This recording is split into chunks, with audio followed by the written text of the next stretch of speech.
How can you find your life mission?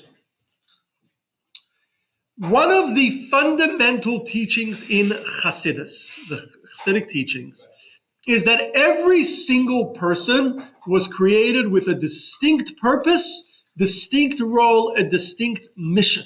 Every person who is born, that is because God has a particular mission and role for that individual. They were created to fulfill that role. So we are, in other words, we are God's agents to make an impact in this world in a very particular way. And each person's role is distinct and can only be filled by them. There may be close to 8 billion people on earth, but each one of those people have a distinct role. In fact, each thing on earth that God created, our sages say nothing was created for no reason. Every single thing that was created for a purpose. And ultimately, it is part of a overall purpose, which we'll talk about in a moment, but everything was created for a purpose, except most things that were created are used for a purpose. They don't get a choice in what they do. Humans, on the other hand, we have free choice. So we are agents that we get to choose to follow our mission. Well, every other thing has a mission, but it just doesn't, or it's just there and used for the mission. We are the ones that actually have choice and have the ability to choose on our own to fulfill the mission that we were created for, that is expected of us.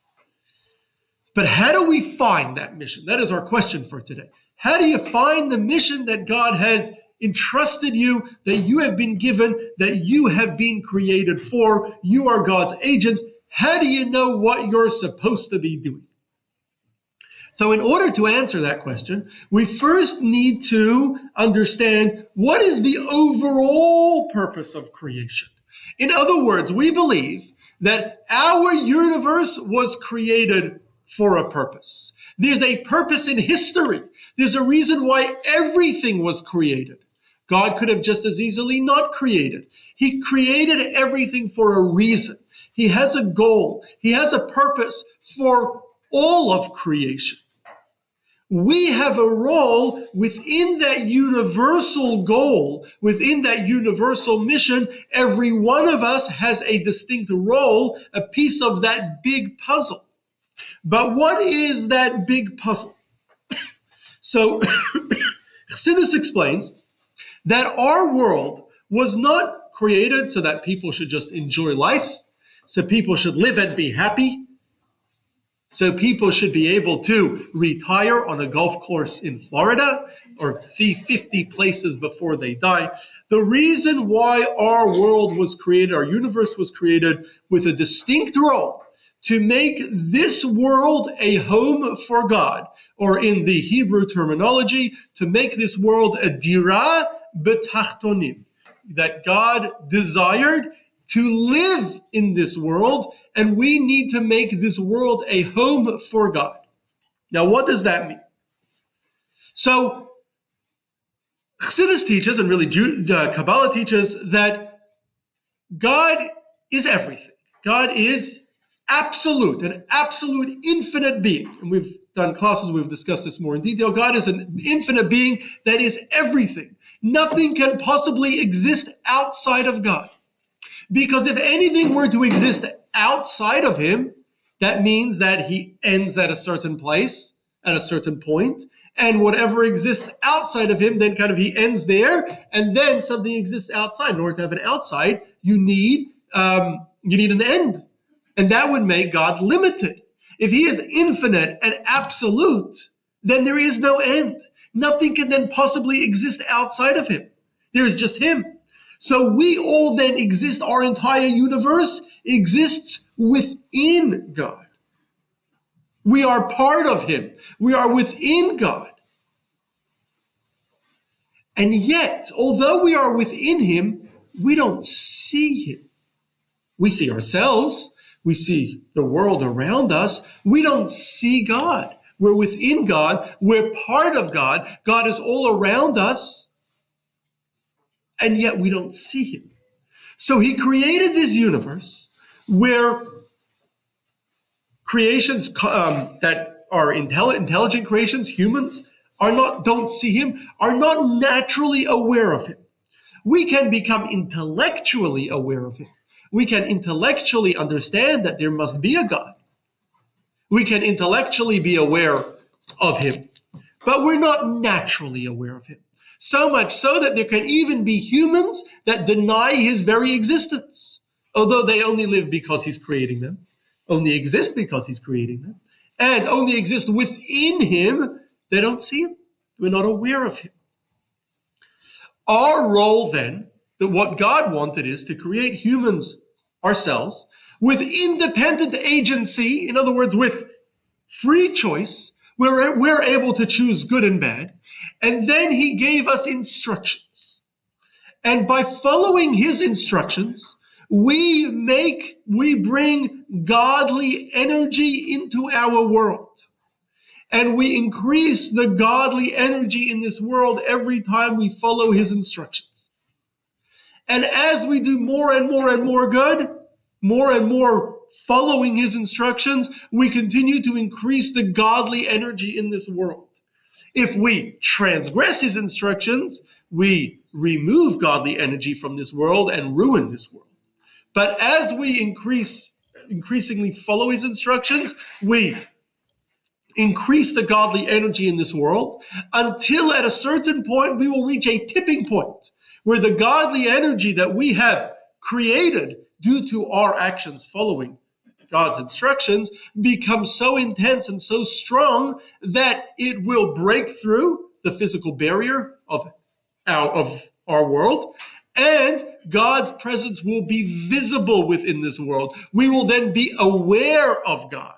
And our prophets speak about this, that kulam yedu oti, everyone will, in the future times, everyone will know me. There will be a time when everyone will become aware of God, where you will see, or there'll be active awareness of godliness, just like we're aware of ourselves and we see things around us and we know physical things around us. We will in the same way be aware of God's presence.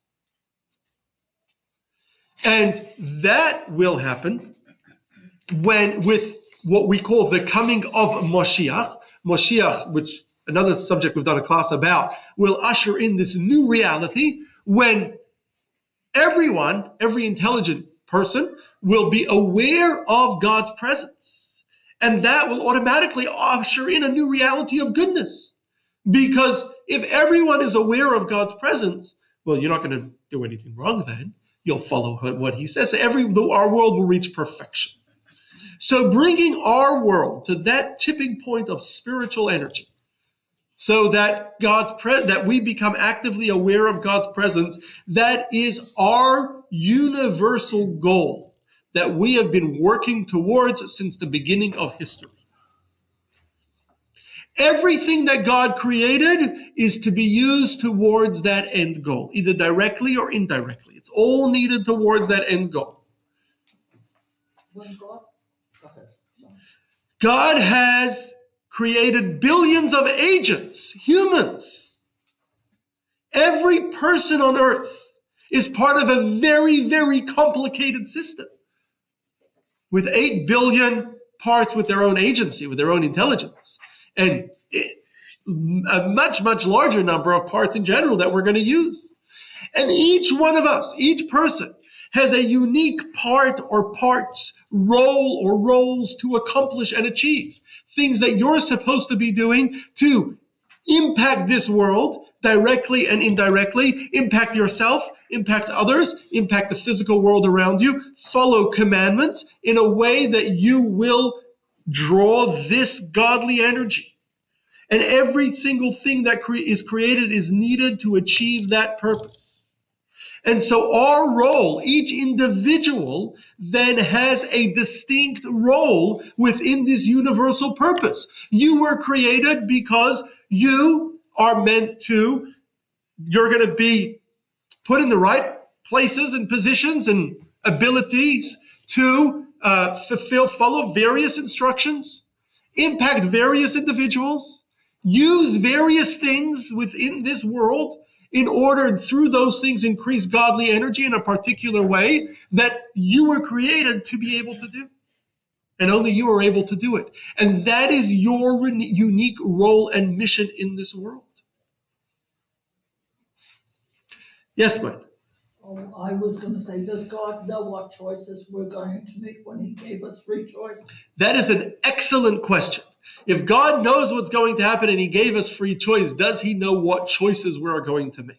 So Maimonides asked that question very famously, and he says the answer to that question is, quoting from Proverbs, Aruka me'eretz mida urachava miniyam, longer than the earth and wider than the sea.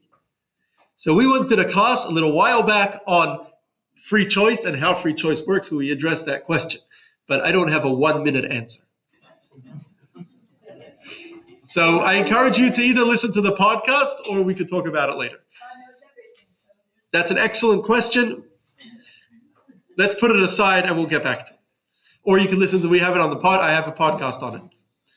How do we access the podcast? You can go on any podcast, Spotify, Apple Podcasts, and search for my name or Torah Cafe.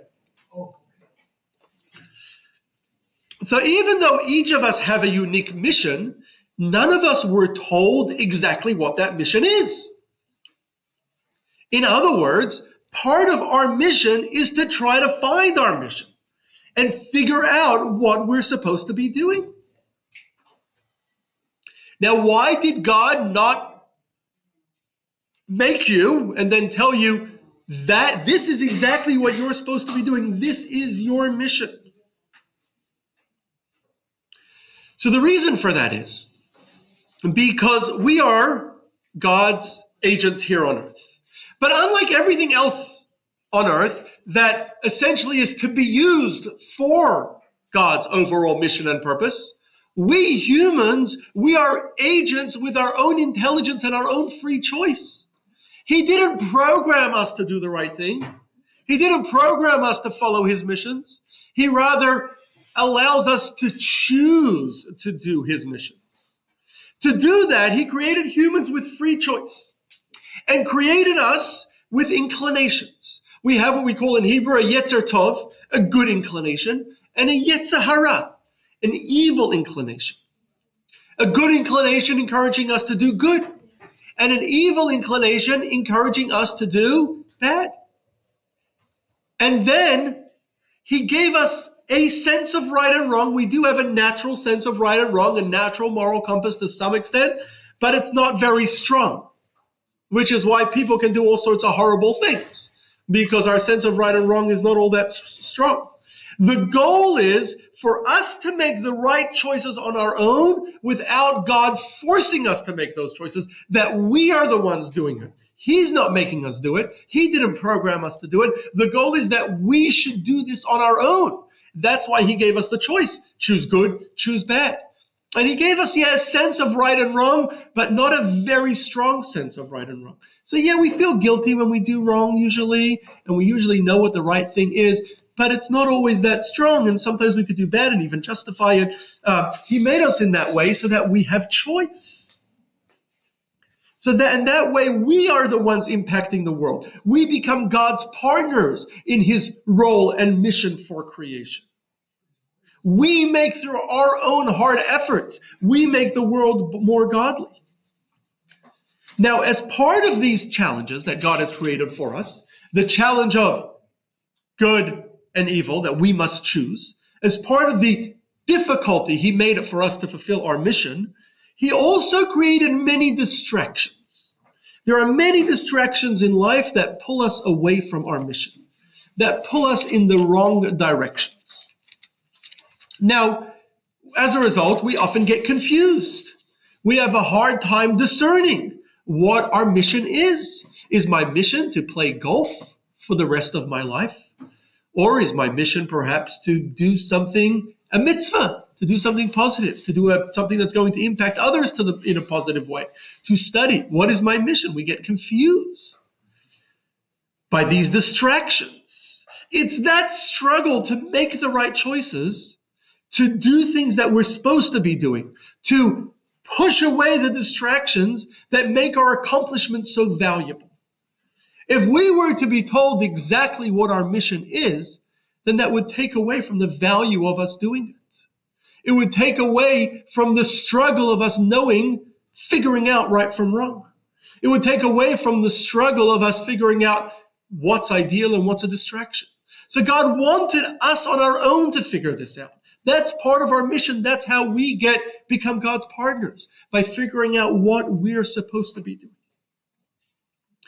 In addition to that, a person could never really truly know their mission, because a mission is not just a one thing that you're supposed to do. We have a whole lifetime. We have many, many events that happen in our lives, many details. Our mission's pretty complex. If you would be told that your mission is to impact this person in this way and that person that way and go over here and do this and do that, if you knew all the details of your mission, then you basically have your whole life spelled out for you. You'll know exactly what you're supposed to be doing at every step in life, right? You know your life in advance. Our mission, so because of that, and because also our mission can evolve over our lifetime, so therefore, God does not tell us what our mission is. But he lets us figure it out ourselves. So how do we figure it out? That's our question for today. And before we get to that, it's important, even though we're not told our mission, and we may never know exactly what our mission is, it's important to do our best to stay on track. Be careful not to fall off track of our mission. The Alter Rebbe, Rabbi Shneir Zalman of Liadi, once told the following story. There was once a businessman wealthy man who needed to travel to the fair. And so he hired a Jewish wagon driver, to drive him from his shtetl, from his small village that he lived in, to the big fair, wherever it would have been. And they're traveling. It's a long travel. They only had wagons back then. And on the way, they have to stop. They stop at nights in various towns, stop in the local hotels, inns. And it comes Shabbat. It's Friday. Of course, they're going to stop for Shabbat. So they check into they come to a town. They check into a hotel. In the town, the businessman takes a room. The wagon driver takes a room. And the businessman then orders Shabbat dinner and Shabbat lunch from the hotel so that he can have dinner in his room. And the wagon driver does the same. Of course, he's not very wealthy, so he orders a very simple Shabbat dinner. The businessman has his nice fancy dinner. And then they both get ready for Shabbat. They're both good people. They get ready for Shabbat. And the businessman the wealthy man, is ready early. Normally, it's a rush to get ready for Shabbat. He's got to get his household ready, his family ready. He has work to do, right? But here, they arrived early. He put his stuff down, and he showered. He gets himself ready quickly. He's ready. And so he's now got extra time. So he decides, what are you going to do? You have extra time before Shabbat. He'll go to shul early. Maybe he could study or pray a little bit before Shabbat begins. So he goes to the shul early. He gets directions from the people at the desk for where the shul is. He starts walking. Now, in those days, most towns were not paved, right? Most roads were dirt roads. And when it rained, what happened to the dirt? It got very muddy. And so he's walking to the shul. And as he's walking to the shul, he notices that there is a wagon with horses that got stuck in the mud. Now, it's a mitzvah. One of our 613 commandments is that when an animal gets stuck, it's a mitzvah to help it. So he's dressed in his nice Shabbat clothing, but it's a mitzvah to help. So he goes over. He's not very good at helping, pulling wagons and horses out of the mud, but he gives it a shot. He tries to pull the horses kick him. He doesn't know how to deal with horses. He tries to pull the wagon. He's not very muscular. He's not very good at this stuff. He ends up falling over. His Shabbat clothing get all dirty, falls into the mud himself. They get torn, ripped, and by the time, after a while, he hasn't really helped much, but he himself is all bruised, his clothing all torn and dirty, and he's not going to go to shul in this state. He goes back to his hotel room, and he orders his nice dinner, and he sits there, he changes, and he sits there all beaten and bruised, eating his Shabbat dinner all by himself. At the same time, At the same time, the wagon driver was also ready for Shabbat early. He was also not at home, and so he's ready nice and early. And he also decides to go to shul, because what else is he going to do? So he goes to shul early. He gets directions, but the directions that he got were different than the wealthy man's directions. He goes a different route, and he comes to shul. And over there in the shul, there are a number of guests that are there, people that would usually stand in the back of the shul, and at the end, the custom was at the end of services, people would walk over to them and invite them home for dinner, for the Shabbat dinner.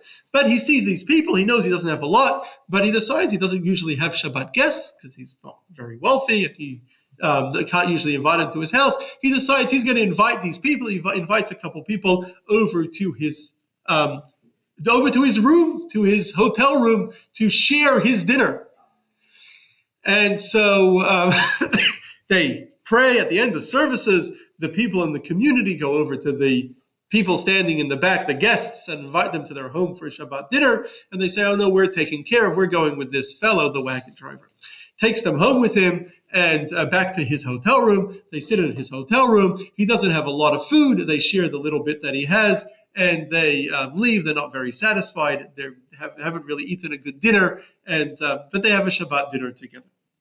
Many years later, both the wealthy man and the wagon driver die.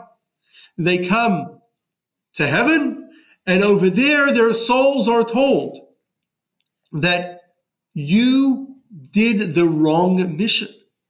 God had sent down part of the mission of the wealthy man was to invite guests. Those people were supposed to be his guests that Shabbat. But he didn't even make it to the shul because he was all dirty and bruised. And that wagon driver was in that town that day. Part of his role was he was supposed to help get that wagon out of the mud. But he didn't end up doing it either. What they should have done is the wealthy man, when he saw the wagon in the mud, he should have realized, it's a mitzvah to help, but I'm not really good at this, and I probably won't do a very good job. My best bet is to run and call my wagon driver. He'll do a good job at this. And the wagon driver, when he came to shul early, he should have realized that even though it's a mitzvah to invite guests, he doesn't really have the resources to invite guests. He can ask his wealthy patron, the wealthy man, to invite the guests.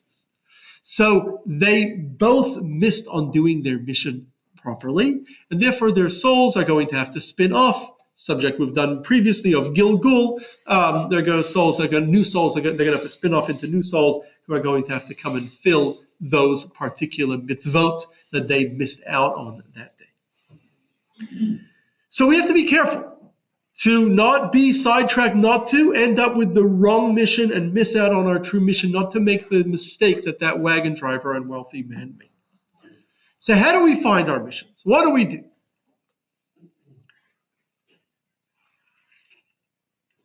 So firstly, and most importantly, we have an instruction manual for our missions. The most important thing to know is that God sent us here as his agents, and he gave us a very clear instruction manual, exactly how we should live our lives to maximize our mission. For the Jewish people, his chosen people, he gave us 613 commandments spelled out in the Torah and the subsequent books of halacha, of Jewish law, that tells us exactly how we are supposed to live our lives and exactly what we need to do. For the other almost 8 billion people on earth, we have the Noahide laws spelled out in our tradition and Jewish values of exactly how every person is meant to live their lives. So we need to follow the manual. The best way to make sure you are on track for your mission is to follow the manual as best as you possibly can. Follow the instructions. Now, if you don't know, you never read the manual, you're not sure what those instructions are, then you have a job to do. You need to get working and start reading the manual. You have to start reading what those instructions are. If for a Jew, you have to start reading the commandments, the Torah, start studying Torah, start reading the halachot, the laws, to know exactly how you should live your life. For non-Jews, you have to get a book on the Noahide laws and Jewish values, and of which thankfully today there are plenty and it's very easy to get, and read them and find out what your roles are so that you know what it is. If you don't know the manual, it's going to be very, very hard to succeed in your mission. So really important, learn the manual, make sure you know it well, and live by this manual, because without it, you will not be able to do your mission. Now, the manuals are pretty much universal. Everyone pretty much has the same manual. There's a manual for all of humanity, a manual for God's chosen people. Why God's chosen people have a separate manual. We spoke about when we did a class on what it means to be chosen, and why God chose Israel as his people. So, and that's also on the same podcast, so you can find it there. But the only way, but we all have the same manual, and you can only fulfill your mission by following the manual. And yet, we explained earlier that every person has a unique mission. So you need to follow the manual, but that everyone has the same. How do you find your unique mission? How do you know what your unique mission is? So the truth is that while we know the manual, that we can know very, very clearly, we can never know for certain exactly what our unique mission is. As I mentioned earlier, it's complicated and has much detail to it. It's not necessarily a single detail, can involve a lot of details, so we'll never know exactly all of the details, exactly what it is. But we can get a very good idea. We can know that we are on track fulfilling our mission. We can make sure we're on the right track and not make the mistakes that the wagon driver and the wealthy man we were talking about, they were also following the manual, but they were off track. We can make sure we're on track and not make their mistakes. And that is based on the rule that God places us in the right place, right time, and gives us the right tools to fulfill our mission. So we believe that wherever we are, whenever we are, and whatever we have, that is all pushing us towards fulfilling our unique mission that only we can do and no one else can do. And only each one of us has our own unique place, time, skills, abilities, opportunities. So we all have our own unique ability to fulfill that unique mission, or those unique missions that we were given. To do that, we just need to be aware of our place, our time, and the tools at our disposal. Yes, Mayor. So how does one recognize? Excellent. So how do we recognize? How do we recognize and find what that mission is? So we need to be aware of our place, our time, and the tools at our disposal, which really I think could be broken down into 4 different parts. Number 1 is things that we have, our skills, our knowledge, our personality, things that we have, who we are, our talents, our abilities. The second thing is the opportunities that come our way. The third thing is the people we interact with. And the fourth is the places where we go. Let's break them down one by one. The first part is our skills, knowledge, talents, personalities. Each person is born with a unique character. Sometimes part of your unique character is negative, then you got to work on it and fix it. But everyone has unique characters. Some people are very outgoing. Some people are very studious. Some people are right. And we all have different kind of character, right? Some people are very funny. We have different character. We have different talents. Some people are very musical. Some people are great orators, great speakers. Some people are very mathematical, right? Some people are very good with their hands, right? We all have unique talents. We all have unique interests. Some people are obsessed with space. Some people perhaps with Some people perhaps with boats. Some people with, everyone has different things, right? With mathematics, with medicine. We have different things that interest us. These things that God created us with, at least the good parts of our character, the talents we were created with, the interests that we have, they lead, these things lead us to a particular path in life. So if your character or your talent or your interest encourages you to go into teaching, then that's the direction you should be going. If it's medicine, therapy, law, accounting, or any other field, it's pointing you in the direction of your mission. If you have a knack to socialize, to influence people, to problem solve, to organize, these things are pointing you towards your mission. If you have an interest in markets, in sports, in politics, in these things can be pointing you towards your mission. You have to be careful with the interests one, because often we have interests that are not pointing us towards our mission, but they're distractions, distracting us from our real mission. So you have to make sure that the interests are interests that are meaningful and impactful, that make a positive impact in this world and are allowed by Torah laws and its values. So if you have an interest in gambling, then that's probably not your mission. Or hunting, or other things that Judaism frowns on, it's probably not your mission. The next thing that we have to focus on is our opportunities, the opportunities that come our way. Many of the major things that happen to us in life, often some of the most important things that happen to us in life, our spouses, our good friends, the schools we went to, the jobs we got, the places we live, often they're a result of just things that come your way. In life, things just come our way. We bump into people, things just happen to us, and we have these opportunities all the time. God sends opportunities your way in order to help guide you towards your mission.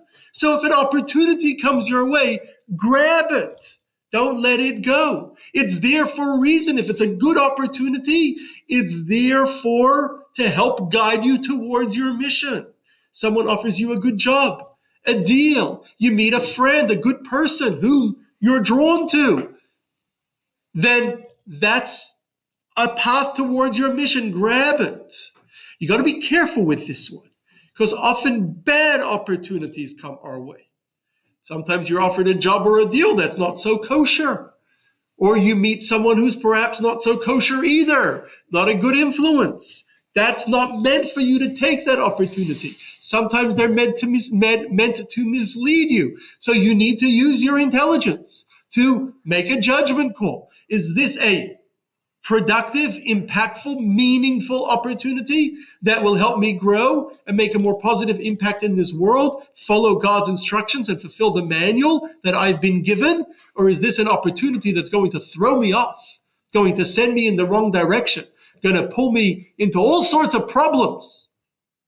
If it's going to cause any problems, keep away from it. Keep far away. It's just a distraction. Yes, Debbie?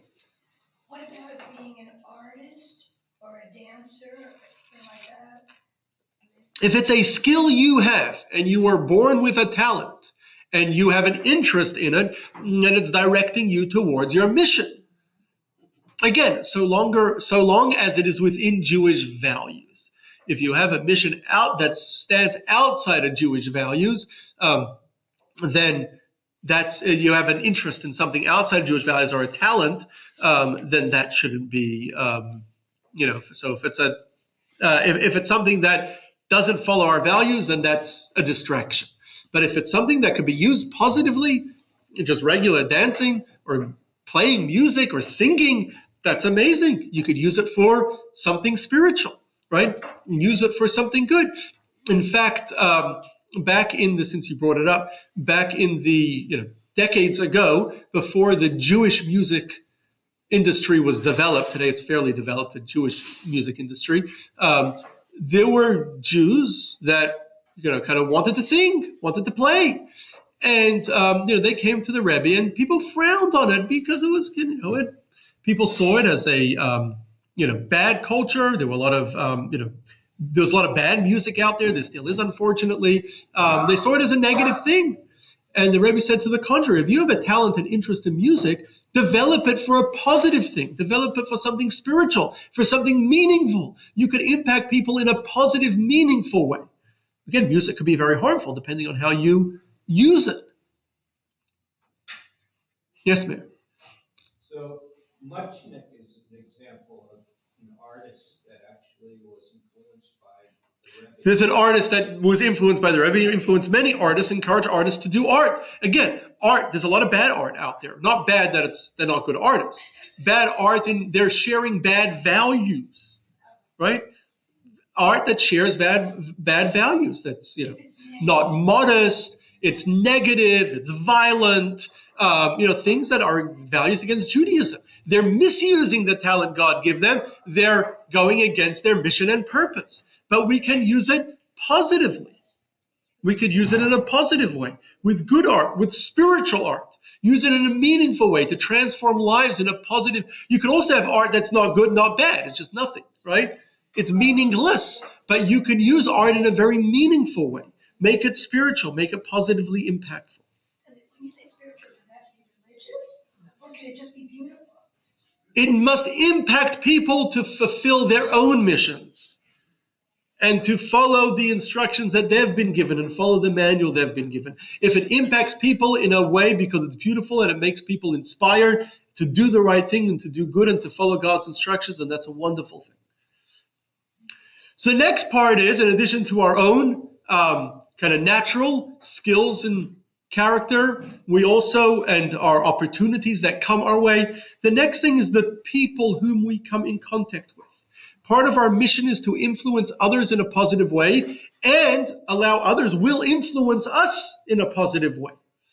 And this can be people we regularly come in contact with, our family, friends, co-workers, teachers, or even people who you meet once in the store or once sitting next to on a plane, or people who you interact with because you needed to interact with them for business or for something, a doctor. So anyone that you are interacting with, there's a reason for it.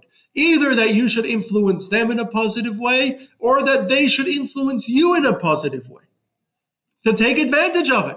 Don't have a casual interaction with people. You may be missing out on an opportunity to be inspired by them or to inspire them, to help them or be helped by them. Find a way to make it meaningful. Yes, Hillary. So if someone's trying to, what's the name, you in a negative way? Someone's influencing you in a negative way, you should probably keep away from them. Those are the bad opportunities coming your way that we spoke about earlier. Yes, Steve. Yeah, I don't quite follow in a casual or meaningful conversation, say someone that you meet at the store or social event or something. How do you say something meaningful? So it all depends on the scenario, but sometimes even saying good morning to someone can inspire them in a positive way and make a very positive impact on them, right? Even saying, how was your day? Is a positive thing. Today they tell them in Trader Joe's at least to do that to every customer. But saying, but how many people ask the Trader Joe's cashiers, and how was your day? But that inspires people in a positive way. You do very good. Excellent. Excellent.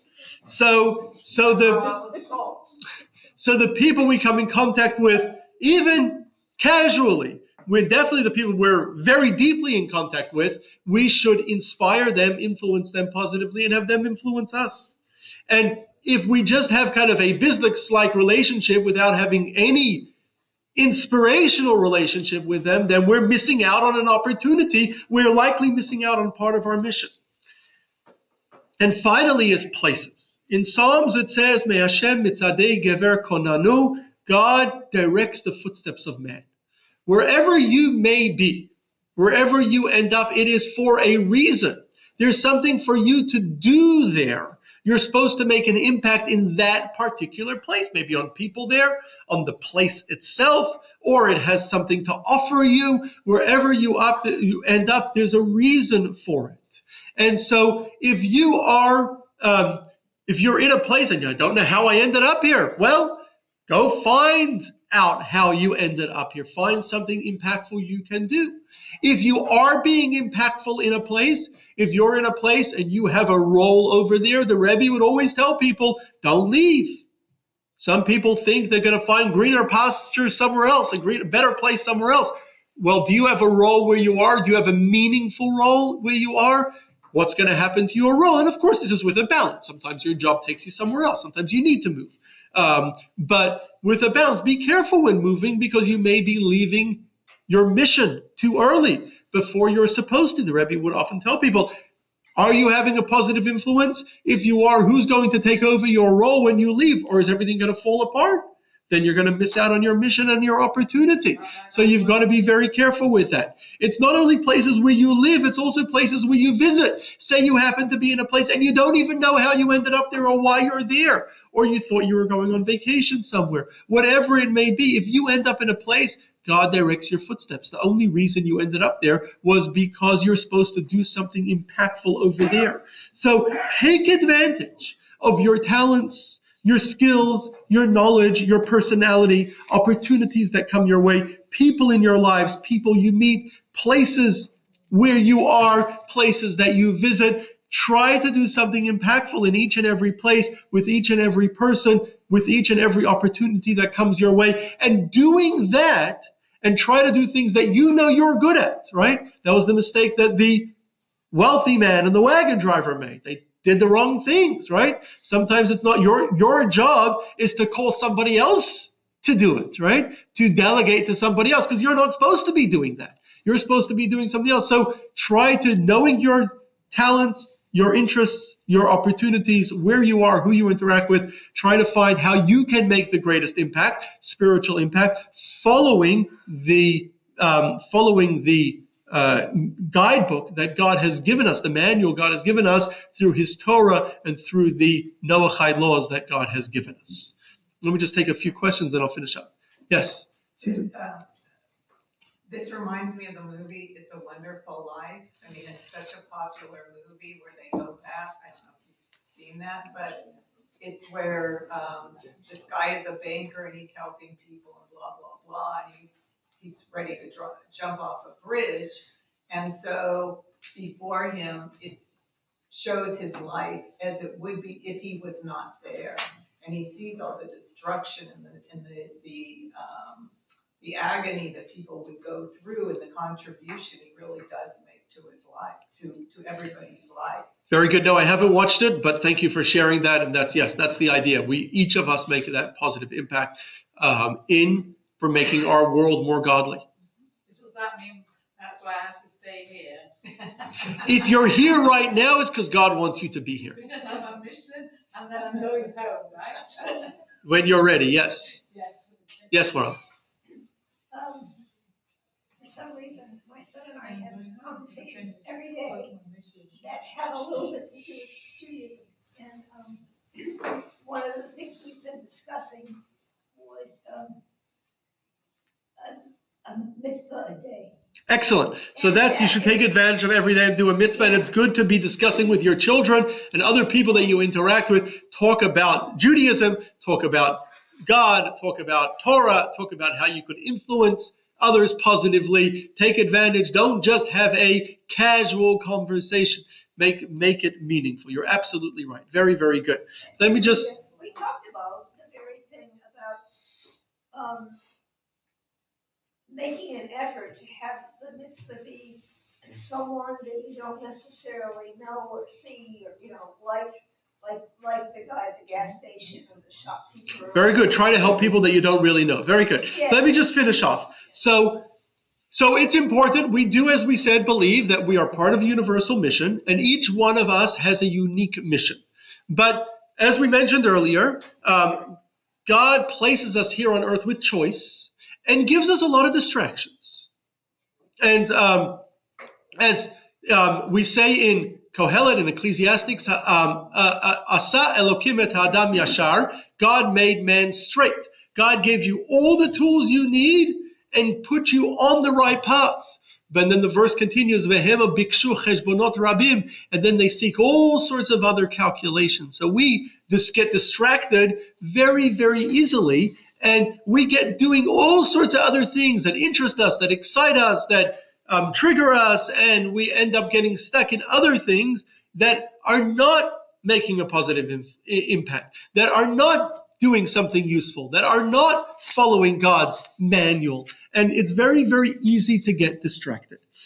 And so I'm just going to conclude with a story. You may have heard this story before. I've told it in this class before, but it's a great story. There was once this fellow who was very, very poor, trying to do everything to make ends meet, and he was just what we call in Yiddish a shlomazel. He couldn't succeed no matter what he tried. And so he hears that there is an island far away where there are diamonds in the streets. All you have to do is go to the island and you will have lots of diamonds. You come home, you'll be very, very wealthy. So he gets a ticket to this, on a boat to this island. He makes it to this island, and sure enough, he disembarks and he's walking down the street and he sees there are lots of diamonds just lying on the street. He picks them up. He fills his pocket with diamonds. And then he goes to, he's getting hungry, so he goes into a nice restaurant and he orders a nice meal. And at the end of the meal, he pulls out a diamond and he says, "Here, keep the change." They look at it, they say, "What? That's a stone. What are you giving us?" He says, "A stone? It's a diamond." They say, that's a stone. That's worthless." He said, "Well, how then do I pay you?" So you got to give it in the local currency. What's the local currency? Fish. We use fish for the local currency. You need fish. So I don't have any fish. So they say, "Well, you got to pay for your meal. The only way to pay for your meal, you got to come to the back and you're going to work as a dishwasher, wash the dishes for a couple hours. You'll pay for your meal." So he has no choice.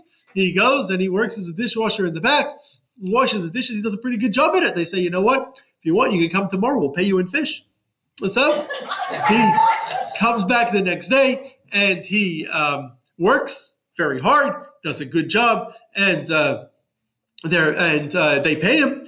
And he comes back the next day. He finds himself a place to live, and he's now working at the restaurant. Soon he becomes a waiter. Soon he's doing really well. He becomes a manager.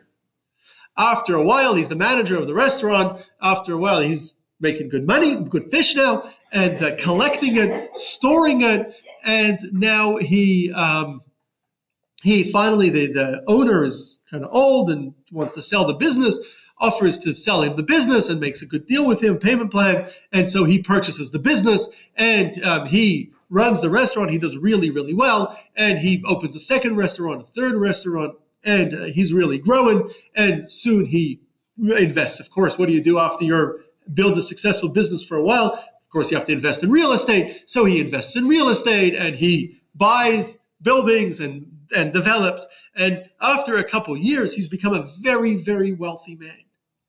And so he decides it's time to go home. He has this poor family back at home. So he hires a massive boat and he has big storehouses of fish, because he's a very wealthy man. He sells his real estate and his restaurants, and he fills the boat with fish. And he he goes on this boat. They travel.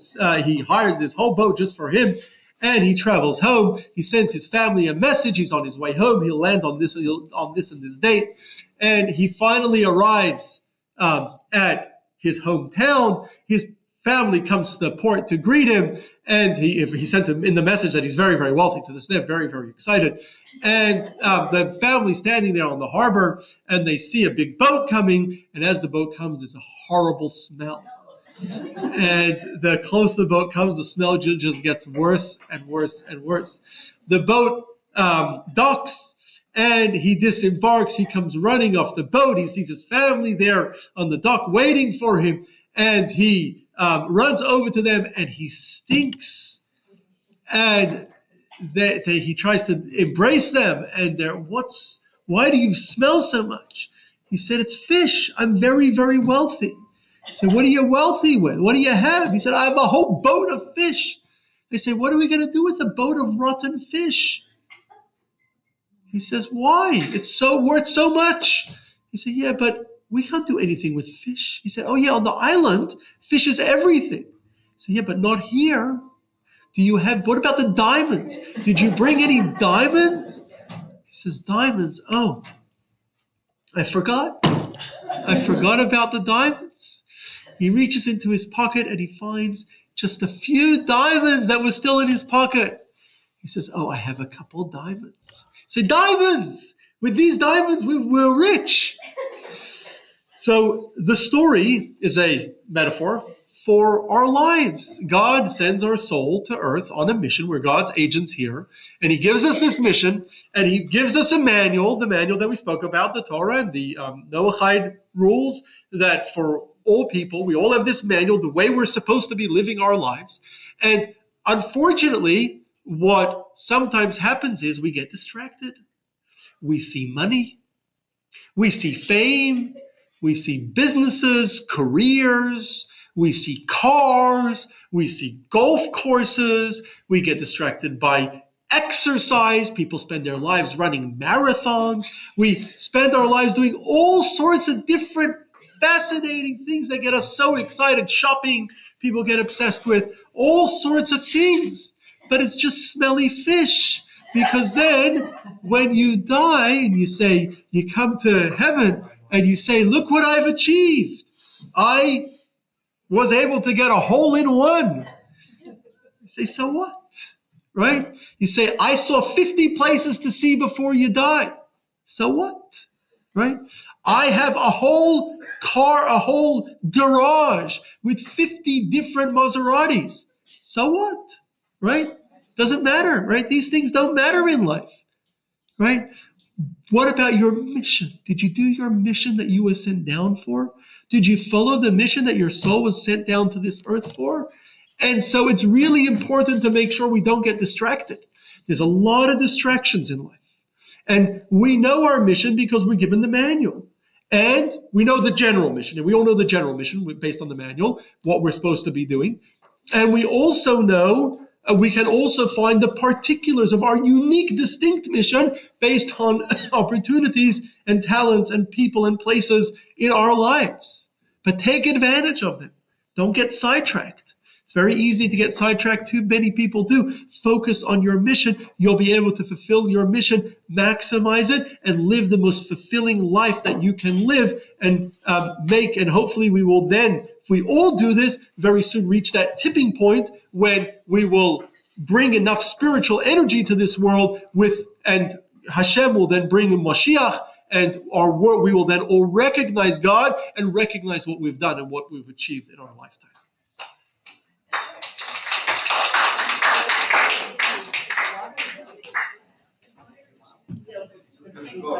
So thank you all for joining. Thank you again, Liz and Alfonso, for sponsoring our breakfast this morning. And we will be back. We will be back, God willing, next week. Next week, our topic is...